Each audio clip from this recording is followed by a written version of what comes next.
Hi guys, this is my first update on my diorama that I'm building for IDICBeers competition, and there's a couple of things I wanted to share with you today. First thing being, I got where's the paper gone? That's under there.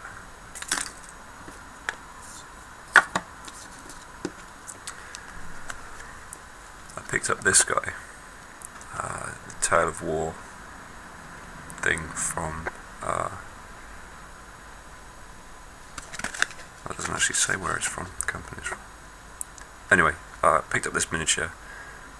He's called Guerrero Germano, and he's basically a Germanic heroic type character, and he was listed as being 28mm, which is why I got him, because I figured with this stance he could be stepping off the front of the boat, or stepping up onto the front of the boat to step off with the other warriors already disembarked. The problem is, turns out that this guy, he comes in two parts, and it's a beautiful sculpt. It's a great looking mini, but the problem is he's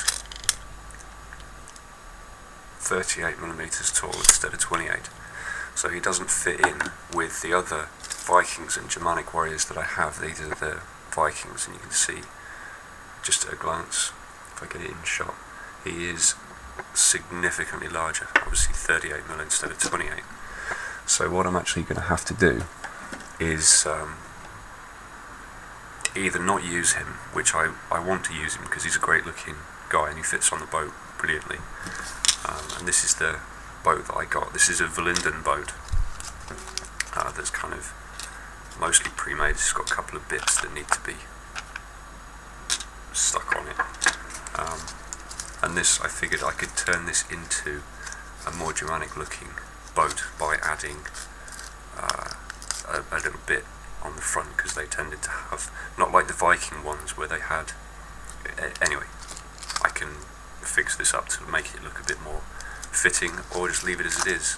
A bit of flash that needs cleaning off there, but the actual mould itself of the boat isn't too bad. I can't see any bubbles or anything in there, so that's great. Anyway, so what I'm going to have to do is do one of these kind of forced perspective, I think is what they're called, dioramas, where the actual miniatures and the pieces, the features of the diorama kind of force you into an elongated perspective. So I'm going to have him 38mm at the front. If you remember this, I'll turn that so it's the right way up for you. If you remember this, so it's going to have sort of three tiers. The water at the front with the boat is going to be the first tier, second tier is where the rope bridge is, and then the third tier is the back where the waterfall is. So what I'm going to do is, sculpting the rock, I'm going to do sort of smaller looking rocks at the back, larger looking rocks at the front. 38mm guy in the front, the 28mm guys in the back, and I'm also going to be using let's move these out of the way. I'm also going to be using these trees, which is a set, it's a train, accessories for trains set from, and I have no idea how to pronounce that. I'll just turn it so you can see it there. Pick these up. So what I'm going to do here is I'm going to use the slightly smaller trees, and I might trim these from the bottom just to make them the right sort of sizes, but I'm going to have to use the bigger trees in the front, smaller trees towards the back, just to kind of add to that forced perspective look. I'm not sure how that's going to go yet, but make the best of what's not an ideal situation there. And I've also done some test pieces with this blue foam that I've got, and it would appear that this is not actually the ideal stuff to be using either, as even after cutting it with a sharp knife, it still is very sort of pitted, not a very smooth surface. It's almost like it's too expanded for what it's meant to be, and there's two reasons that this appears to be not the right stuff. Well, the first being with carving it and then trying to sand it and shape it with the knife, I found that it had difficulty in smoothing out. I mean, this isn't too bad, this looks okay, but there's an issue with the spray paint as well that's involved, and I did two different kinds, or tried two different styles of rocky type effect. Both worked fairly well, but like I say, the surface is still very polystyrene looking, very foam looking rather. It's not dense enough. It's hard. It's sort of it's not soft and squashy. It's quite firm, but I don't know whether it's firm enough or not. And the thing that made me think that most really was the results I got with the spray paint. I don't know which one's best to show you. This one's got two coats. This one's just got the one. Okay, so this is the spray that I use, and this is supposedly specifically for polystyrene primer because it doesn't melt the stuff. But the problem is, and I'll see if I can get this close enough for you to see.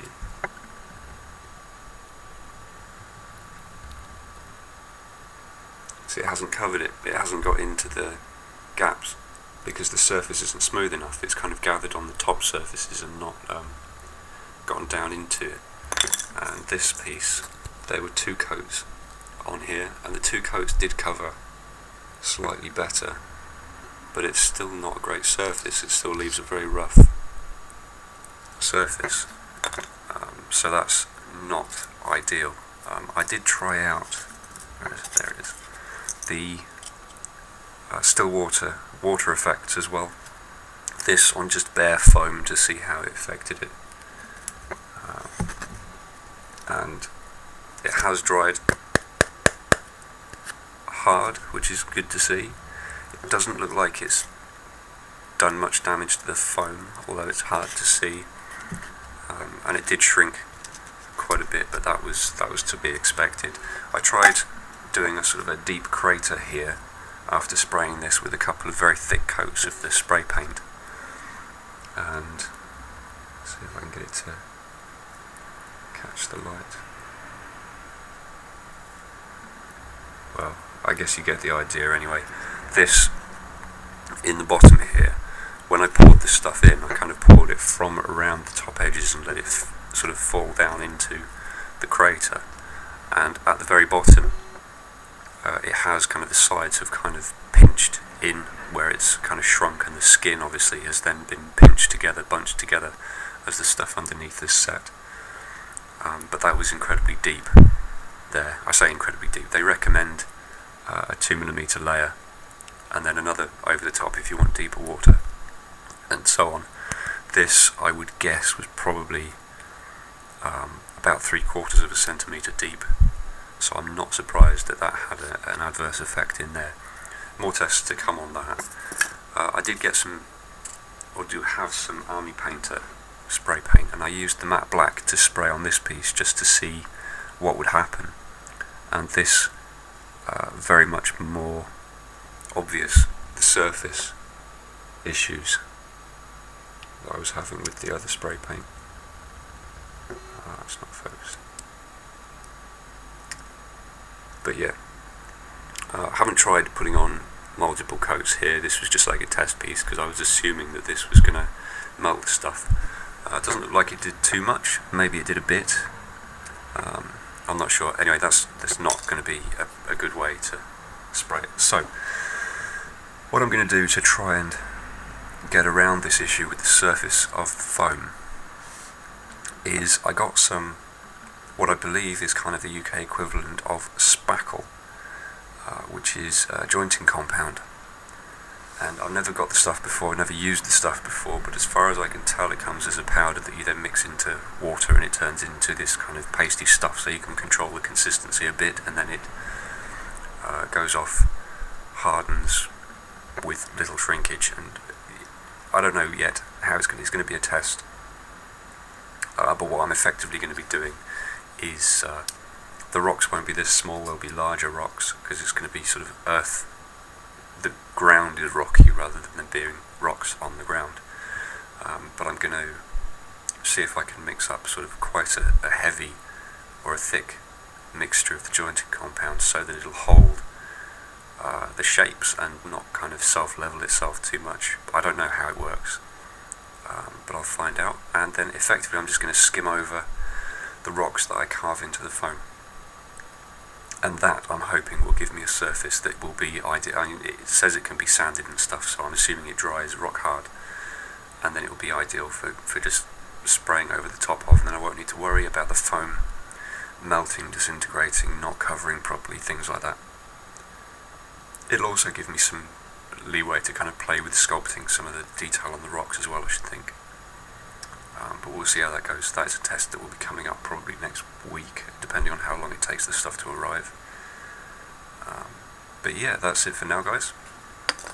I hope everyone else is doing well with their projects. I've seen a couple of updates and everything's looking good so far. So thanks for watching, guys, and I'll catch you in the next one.